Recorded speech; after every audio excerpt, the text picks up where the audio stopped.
Good morning, ayan. Welcome back dito sa ating Plaridel Heights Dogwood 2.0, ayan. So, kung naalala nyo, tayo yung kauna-unahang merong video ng ating model unit house. So, ngayon, 2.0 kasi, ayan, may carport na tayo. Cover carport ng ating binibenta. And this one is available, model unit, pero sold na siya. Pero good news, magkakaroon tayo ng mga RFO, which is mamaya, pupuntahan natin, titingnan natin yung mga available RFO natin. So, tara, para magkaroon kayo ng idea, this,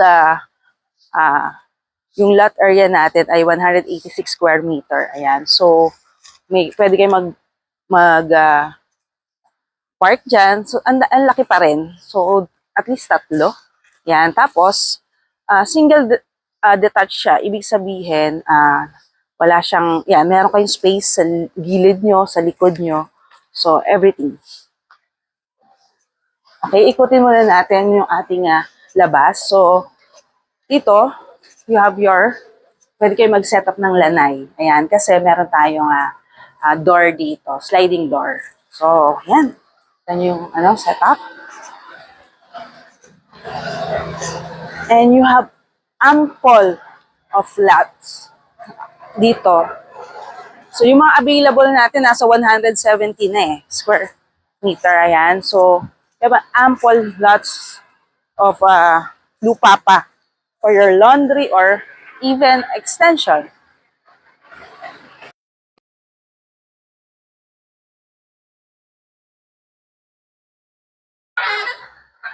Ayan, welcome home, our future home buyer. Tara, let's go inside.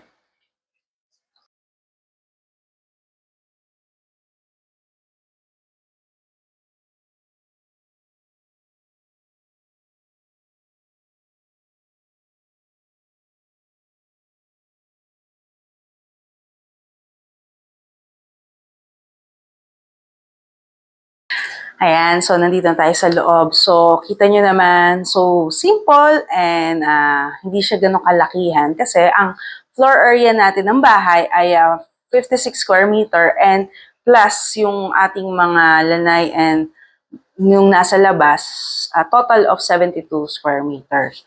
As you can see, ayan, pwede nyo gawin ganito yung house ninyo. Ayan. Thank you for not sitting daw, pero nakaupo talaga ako. Pero yan, para mas minimalist, pwede nyo rin yung, sa wall mount nyo yung TV. So nice. Bigyan nyo lang ng magandang lighting. So, you have your dining area here and kagandaan nito, dito nyo talaga siya tatapat kasi nandito yung lanay ninyo. So, pwede kayong mag-extend palabas, di ba? Kung gusto nyo mag-barbecue, ayan. And, tingin ko kaya pa naman 6 kasi medyo maluwag-luwag pa naman dito sa kitchen area.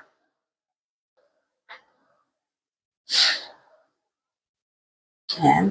So, ample space naman ng ating kitchen area. Tsaka, di ba, nakita nyo naman yung ating lot area sa labas. So, you can extend. Pero ito, sakto naman pag cooking lang. Ayan. So, may design sila dito na cooking. Tapos, may prep pa area or microwave. And this one. And, yan, meron tayong malaking window dito.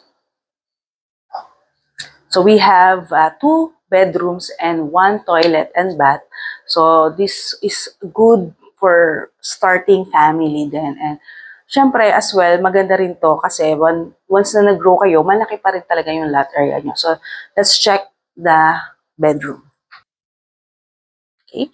So, this is the bedroom. So, nakikita nyo, pang single or pwedeng pull up kapag wala yung na yan. So, kung kailangan talagang may sharing. Ayan, pero kaya naman, di ba? Merong cabinet and study table. And kagandaan niya, both side meron tayong bintana. Ayan, so itong ating shared toilet and bath and good size siya. Ang taas ng ceiling height natin and meron tayong window and may naka-ready butas for the exhaust, I think. And may pababa dito sa shower. So, ang ganda nito kasi, hindi yung tubig, hindi siya lalagpas dyan. So, maganda pala tong idea. Ayan. And, yan, full tiles na tayo from whole, ano natin. Here, yung ating master's bedroom. So, I think this is a queen size bed. Tapos, meron pang sa side table. Ayan, so maluwag. So, kung gusto nyong i-forward lang doon, baliktarin nyo. Kayong magiging may bahay dito, kaya nyong i-arrange. This one lang is pinakita lang kung gaano yung space na pwede nating magamit. And tayo yung nasa harapan ng ating garden, ayan, front area.